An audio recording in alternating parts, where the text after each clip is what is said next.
பாதி பேச்சுலரா தான் வாழ்ந்துட்டு இருக்கீங்க. அப்பெல்லாம் ஒண்ணும் இல்லைங்க, பக்குவலாம் நிறைய எக்கச்சக்கமா இருக்கு. ஹலோ, பொண்டாட்டி நான் சொல்லணும், நீங்க முழுசா குடும்பஸ்தன் ஆயிட்டீங்களா இல்லையான்னு. சொல்லுங்க. ஆனா நான் அதை இப்ப சொல்ல மாட்டேன். அத்தை, இப்பதான் நான் வந்து தனி கொடுத்தனத்துக்கு வீடு பார்க்கணும்னு சொல்லிட்டு இருந்தேன். நாங்க தனியா போறதுதான் சரியா இருக்கும் அத்தை. என்னம்மா, உங்களுக்கு தான் மாளிகை மாதிரி அங்க ஒரு வீடு இருக்கே. கரெக்ட் தான் அத்தை, இருக்கு, நான் இல்லைன்னு சொல்லல. ஆனா அது மாமா கட்டி வச்சது.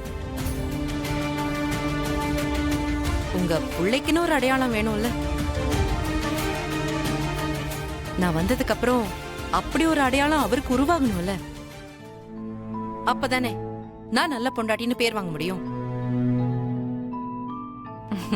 இத பாருங்க, நீங்க எதுக்கும் கவலைப்படாதீங்க. நாங்க உங்க பக்கத்திலே தான் இருக்கோம். அப்பப்ப நீங்களும் வந்து பார்க்கலாம், இல்லனா நாங்களும் வரோம்.